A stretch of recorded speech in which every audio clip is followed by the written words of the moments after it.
Selamat pagi kami ucapkan kepada ibu guru dan teman-teman sekalian. Pada kesempatan kali ini, kami dari kelompok 1 yang beranggotakan Albert, Agrippa, Angel, Boas, dan Bobby akan membuat video mengenai hasil diskusi kami tentang topik yang sangat menarik, yaitu manajemen.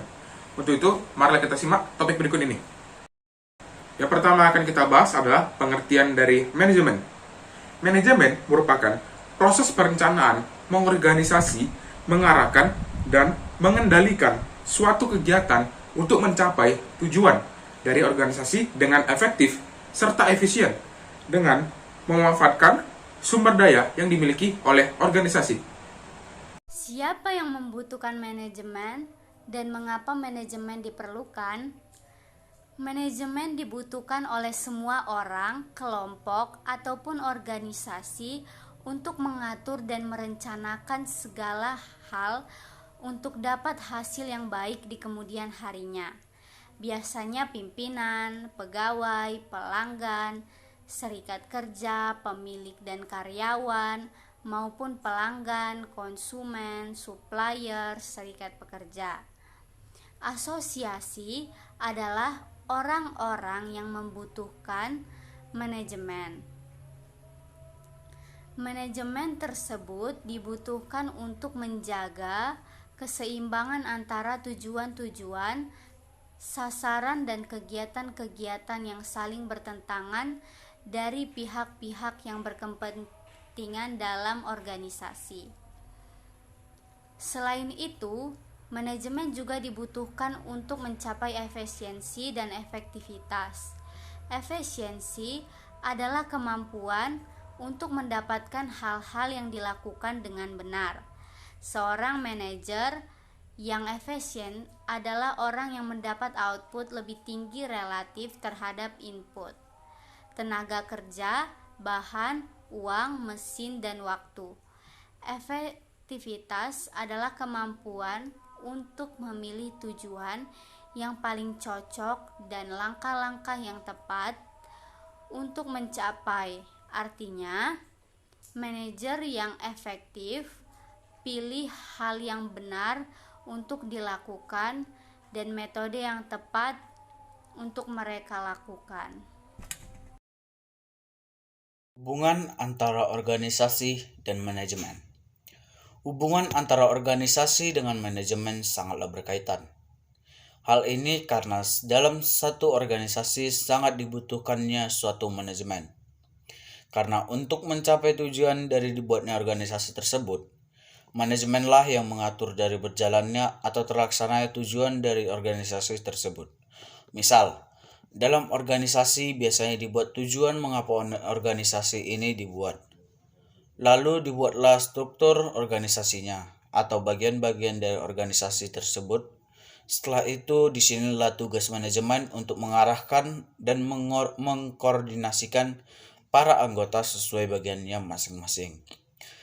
Biasanya yang memberi perintah kepada bawahannya adalah ketua organisasi, selain pertimbangan dengan anggota lain tentunya. Maka dari itu, di dalam suatu organisasi yang baik terdapat manajemen yang baik pula, agar tercapai tujuan yang lebih efektif dan efisien.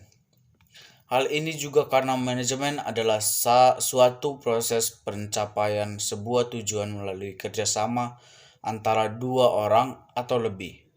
Sedangkan organisasi itu sendiri sebagai wadah yang dibentuk untuk mencapai tujuan dari sekelompok manusia. Disinilah timbal balik antara manajemen dan organisasi terjadi. Organisasi memerlukan manajemen yang baik, efisien, dan efektif. Begitu juga dengan manajemen membutuhkan suatu organisasi untuk wadah atau tempat di mana orang-orang berkumpul. Saya bernama Bobby Lutom. Di sini saya akan menjelaskan apa itu tingkatan manajemen. Tingkatan manajemen terbagi atas 3, yaitu yang pertama tingkatan manajemen puncak, tingkat manajemen menengah, dan tingkatan manajemen lini pertama. Yang pertama saya akan menjelaskan tingkatan manajemen puncak. Manajemen puncak harus memiliki keterampilan konsep dengan tugas untuk memimpin organisasi atau perusahaan secara keseluruhan agar membuat tim kerja yang baik. Manajemen puncak terdiri atas dewan direktur atau eksekutif, presiden direktur, direktur kepala perwakilan, dan kepala divisi. Yang kedua, manajemen menengah atau middle management.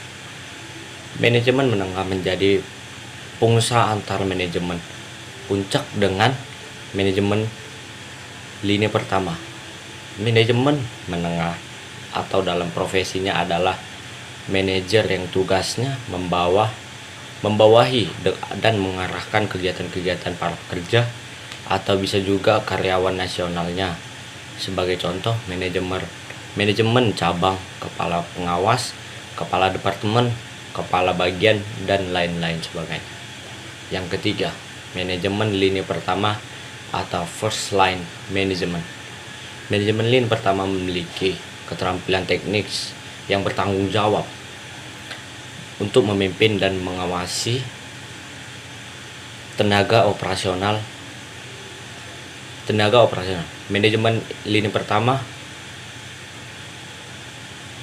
berhubungan langsung dengan tenaga operasional atau karyawan. Contohnya adalah mandor-mandor dalam pabrik, kepala seksi yang langsung membawahi tenaga kerja dan tenaga administrasi dalam kantor yang besar, atau pengawas teknik dalam suatu perusahaan otomotif. Sekian dan terima kasih. Hubungan antar fungsi manajemen. Yang pertama, perencanaan atau planning merupakan pemilihan atau penetapan tujuan-tujuan perusahaan dan penentuan strategi kebijaksanaan, prosedur, metode, sistem, anggaran, dan standar yang dibutuhkan untuk mencapai tujuan.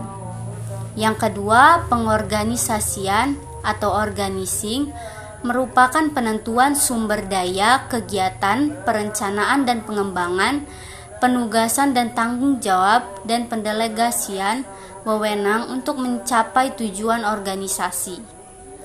Yang ketiga, pengarahan, leading, directing merupakan fungsi untuk membuat atau mendapatkan para karyawan melakukan apa yang diinginkan dan harus mereka lakukan.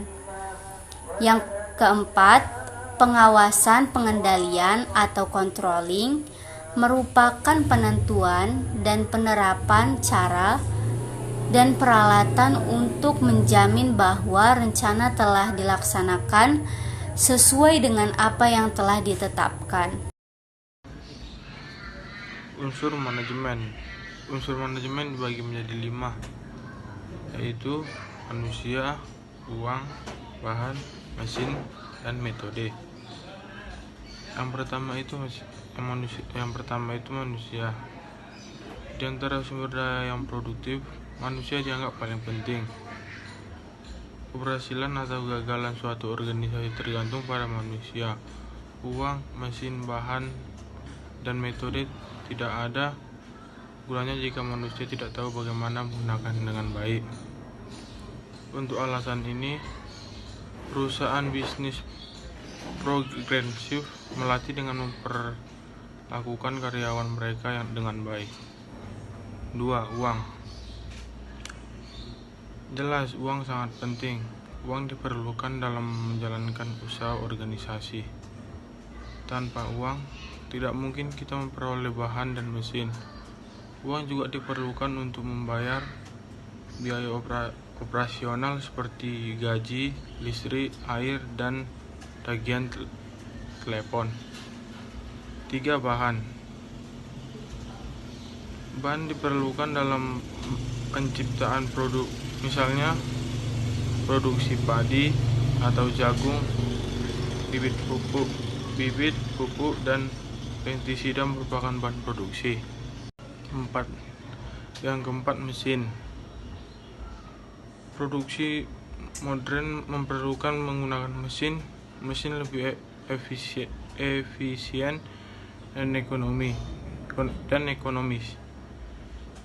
Namun di negara-negara miskin, dengan banyaknya produk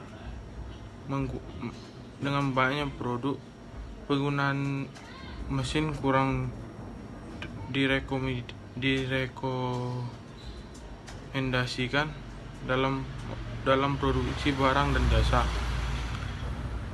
Alasan utama adalah di negara-negara itu tenaga kerja lebih murah. Selain itu, dengan padat karya akan pengangguran dan dikurangi. Kalau yang kelima itu metode. Metode sangat penting untuk mencapai tujuan organisasi. Metode mencangkup pada teknik produksi. Bidang manajemen. Bidang manajemen ada 5, yaitu yang pertama adalah manajemen produksi. Manajemen produksi adalah kegiatan untuk mengkoordinasikan serta mengatur faktor-faktor produksi, sumber daya alam, sumber daya manusia atau tenaga kerja, modal, dan kemampuan kewirausahaan secara efektif dan efisien untuk dapat menciptakan dan menambah nilai guna suatu barang maupun jasa. Manajemen produksi merupakan suatu proses manajemen yang bertanggung jawab kepada seluruh proses perencanaan serta aktivitas produksi, distribusi, maupun manajemen proyek yang sedang dijalankan oleh organisasi. Kegiatan manajemen produksi menyangkut perencanaan sistem produksi, pengendalian produksi, dan pengawasan produksi. Yang kedua adalah manajemen pemasaran. Manajemen pemasaran adalah salah satu bidang operasional dalam perusahaan yang perlu penanganan sungguh-sungguh. Hal ini menyangkut berhasil atau tidaknya produk yang telah dibuat sampai kepada tangan konsumen. Manajemen pemasaran merupakan sebuah kegiatan yang berhubungan dengan proses perpindahan barang atau jasa dari produsen ke konsumen. Tujuan utama dari manajemen pemasaran pada umumnya adalah untuk meningkatkan volume penjualan dari produk yang telah dihasilkan. Proses manajemen pemasaran ini mencakup beberapa kegiatan, yaitu riset pasar, perencanaan pasar, melaksanakan analisis terhadap peluang pasar, mempromosikan produk, dan pengelolaan usaha-usaha pemasaran. Nah, yang ketiga adalah manajemen keuangan. Manajemen keuangan merupakan suatu bidang manajemen yang fokus terhadap pengelolaan dana perusahaan atau memperoleh dan menggunakan dana yang dilakukan secara efektif dan efisien guna meningkatkan dan memaksimalkan laba perusahaan. Dalam manajemen keuangan terdapat aspek-aspek kegiatan, yaitu yang pertama adalah merencanakan serta melaksanakan kerjasama dengan pihak-pihak terkait dalam pencarian dana. Yang kedua adalah menetapkan keputusan keuangan yang menyangkut investasi baik dari segi sumber maupun penggunaan. Yang ketiga adalah menetapkan kebijakan pembagian dividen yang diperoleh dari laba perusahaan. Yang keempat adalah mengawasi dan melakukan kontrol keuangan dengan membuat laporan perusahaan. Baik, kita lanjut ke yang nomor 4, yaitu manajemen daya manusia atau personalia. Manajemen sumber daya manusia atau manajemen personalia merupakan bidang manajemen yang fokus terhadap kegiatan yang berhubungan dengan tenaga kerja, seperti pengadaan atau rekrutmen, pengembangan atau peningkatan mutu, pemberian kompensasi atau upah, pengintegrasian atau penyatuan, serta pemeliharaan terhadap sumber daya manusia atau karyawan secara terpadu untuk mencapai tujuan perusahaan. Yang kelima adalah manajemen akuntansi atau administrasi. Manajemen akuntansi atau administrasi merupakan bidang manajemen yang berfokus pada pemberian informasi layanan dalam bidang akuntansi atau administrasi yang diperlukan untuk membantu manajemen dalam menetapkan garis-garis kebijakan dan operasional sehari-hari. Kegiatan manajemen akuntansi atau administrasi meliputi pengumpulan, pencatatan, analisis, serta laporan keuangan administrasi perusahaan yang dapat dijadikan sebagai bahan pengambilan keputusan. Tahapan manajemen akuntansi atau administrasi terdiri dari pengumpulan data, pencatatan data, pengelompokan data, pelaporan data, dan penafsiran data. Sekian penjelasan dari bidang manajemen. Baik, sekian dari presentasi kami dari kelompok 1 yang membahas mengenai manajemen. Saya mewakili kelompok 1 mengucapkan terima kasih. Mohon maaf jika ada kesalahan kata atau pengucapan. Sekali lagi, terima kasih banyak.